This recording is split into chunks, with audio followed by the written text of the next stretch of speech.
हर हर महादेव, घर घर महादेव।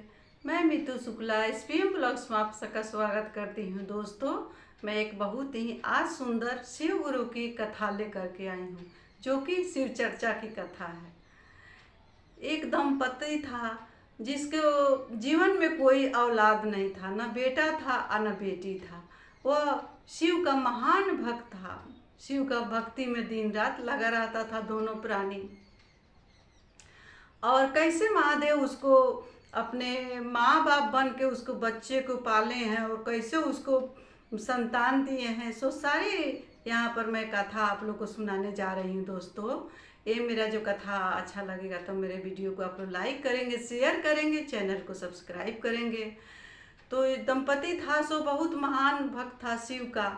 दोनों शिव के भक्ति में, सेवा में, पूजा में लगा रहता था रात दिन। लेकिन उसको चौथा पवन आ गया था, एक भी बाल बच्चा नहीं था। एक समय की बात है कि महादेव और मैया भवानी धरती पर भ्रमण करने के लिए निकला लो। देखा लो कि शाम का समय था। दोनों पति पत्नी उदास होकर के अपने घर के दरवाजे पर बैठा था। माँ भवानी बोली कि महादेव, आज इसके घर में इतना उदासी क्यों है? बाबा बोले कि चलिए ना, औरत लोग का यही काम होता है, जो इसका कर्म है उसके अनुसार ही उदास होकर के बैठा है। मैया भवानी बोली कि नहीं, मैं नहीं जा सकता हूँ। आप बताइए कि किस लिए उदास है बैठी है। दोनों दंपति बैठा हुआ है लो, आप पूछिए किस लिए बैठा हुआ है लो। बाबा बोले कि पूछना क्या है, महादेव तो देवादिदेव महादेव त्रिकालदर्शी, उनको तो सब पता है। बाबा बोले कि इसलिए बैठा है कि ये दोनों के जिंदगी में एक भी औलाद नहीं है, इसका चौथा पवन आ गया है और मेरा भक्ति अनन्य भक्त है, इसलिए उदास बैठा है। मैया भवानी कह रही है कि आपका अनन्य भक्त है तो इसको एक वंश दे दीजिए महादेव, इसको दे दीजिए, कुछ भी दे दीजिए, लड़का दे दीजिए या लड़की दे दीजिए, कुछ भी दे दीजिए। महादेव बोले कि चलिए गौरा पार्वती, इसको भाग में संतान का सुख लिखा ही नहीं है तो मैं इसको क्या दूंगा। जो इसको जैसे ही संतान होगा, ये दोनों पति पत्नी है, सो मर जाएगा। तो मैया भवानी कह रही है कि नहीं, इसको आपको तो देना पड़ेगा, क्योंकि दोनों बहुत दुखी है। आपका कितना पूजा, कितना सेवा करता है, सुबह से उठ करके आपका मंदिर का सफाई करना, आपका पूजा करना, भोग लगाना, आपको मंदिर में परिसर को साफ सुथरा रखना, इसका जिम्मेवारी है महादेव। इस पर आप दया करिए, करुणा करिए, हे करुणा सिंधु। इसको एक पुत्र या पुत्री कुछ भी दे दीजिए, इसको नहीं दीजिएगा तो मैं यहाँ से नहीं जाऊंगी। मैया भवानी पूरा जिद करने लगी।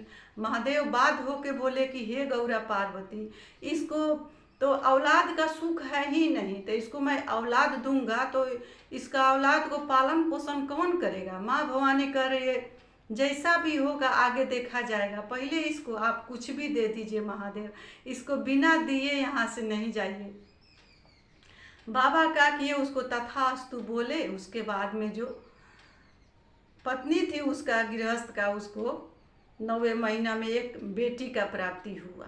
बेटी का प्राप्ति हुआ, ठीक जैसे बेटी का साल लगा, उसका बर्थडे अभी आया ही नहीं था, तब तक दोनों दंपति लोग चल बसा लो इस संसार से। अब उसका लालन पालन कैसे होता, उसका चाचा जी और चाची दोनों थी, उसको लालन पालन करने लगी उस बच्ची का। और बच्ची के पास उसका जो माता पिता था, बहुत काफ़ी धन रखा हुआ था, काफ़ी धनवान था, उसको जमीन जायदाद बहुत काफ़ी था, गृहस्थी उसका बहुत फैला हुआ था, बहुत अमीर था। अब चाचा जो थी, चाची इसको नहीं मानता था, लोग मारता पीटता, इसको न खाने को देता था, न पढ़ने लिखने के लिए भेजता था लोग, और इस तरह से उसको रखने लगा लो। एक दिन इतना लालच आया वो चाचा और चाची के मन में कि अपने पति से बोल रही है कि इसको क्या करिए कि जंगल में ले जा करके छोड़ दीजिए, जंगल में छोड़ दीजिएगा तो सिंह बाघ आएगा, इसको खा जाएगा और इसका धन जो होगा सो हम लोग को मिल जाएगा।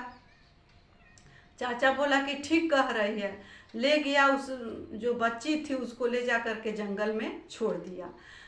बोला कि तुम यहीं पर रहो, मैं कुछ खाने के लिए आ रही हूँ। बच्ची इंतजार करती रहेगी कि चाचा अब आएगा, कुछ खाने के लिए लेकर के आएगा, अब आएगा चाचा, कुछ खाने के लिए आएगा। लेकिन शाम होने को आई, चाचा लौट करके नहीं आया, तो ये बच्ची चिल्ला चिल्ला करके जंगल में रोने लगी।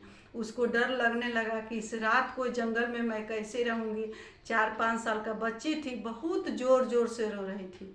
उसी समय वहाँ से गुजर रहा था एक महादेव मैया भवानी, क्योंकि जब भी शाम होता है तो मैया भवानी और महादेव का भ्रमण होता है।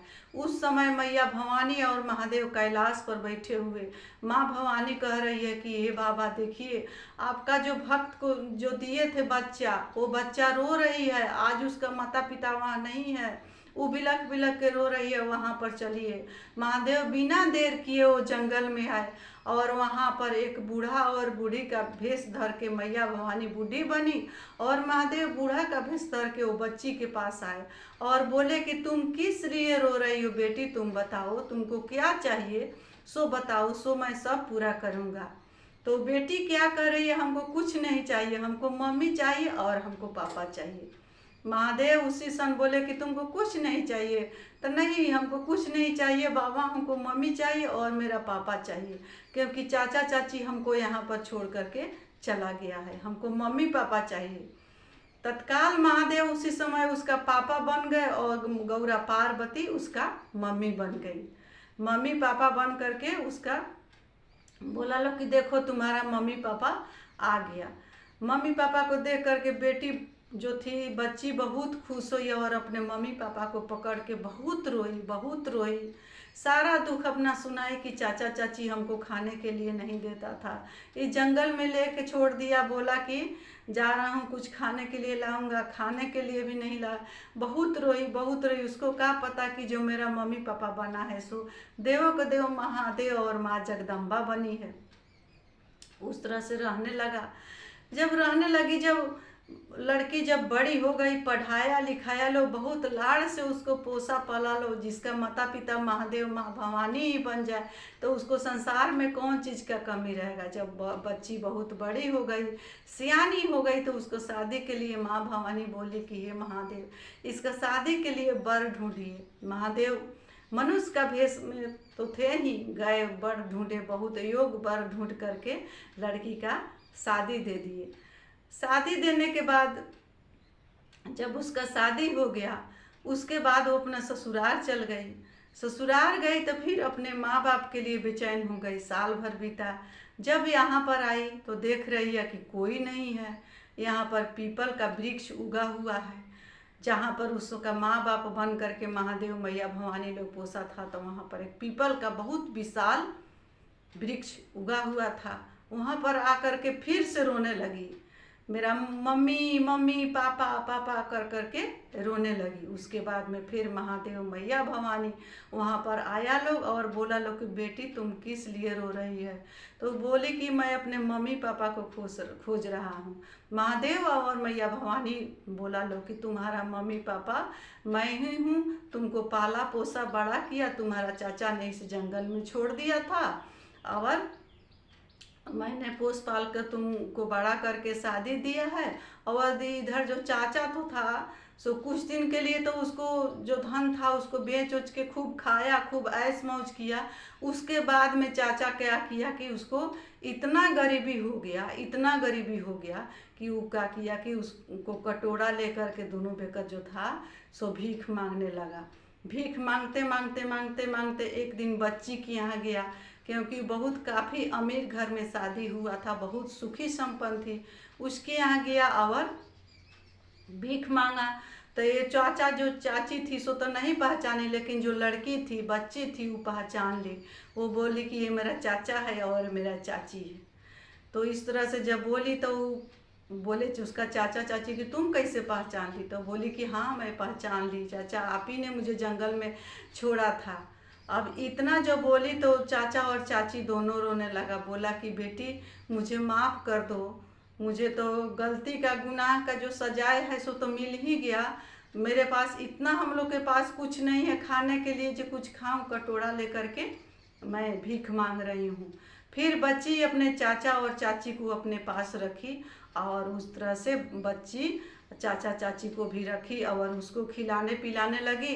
अच्छे वस्त्र नए वस्त्र पहना करके, चाचा को कपड़ा पहना करके, फटा मैला कुछ रपा कपड़ा था जो पहना था चाचा उसको पहनाई, चाची को पहना करके साड़ी कपड़ा और दोनों को बहुत सारा धन दे करके और बच्ची जो थी सो विदा की। ये दोनों लोग क्षमा मांगा लो बच्ची के पैर में गिर करके। बच्ची ने बोली कि जाइए हमसे क्षमा क्या मांगते हैं, महादेव से मांगिए। फिर यहाँ आकर के देखा लो तो फिर उसी तरह राजपाट वहाँ पर सब वो लोग को जैसे पहले था वैसे था। तो दोस्तों इसी तरह कहा जाता है कभी किसी बच्चे को अपना बच्चा समझना चाहिए, कभी किसी बच्चे से जाने अनजाने में कोई बेईमानी शैतानी नहीं करना चाहिए। इस कथा के यही सार है दोस्तों। ये मेरे कथा जो अच्छा लगा होगा तो मेरे वीडियो को आप लोग लाइक करेंगे, शेयर करेंगे, चैनल को सब्सक्राइब करेंगे। मिलती हूँ अगले वीडियो में, तब तक के लिए इतना ही। हर हर महादेव, घर घर महादेव।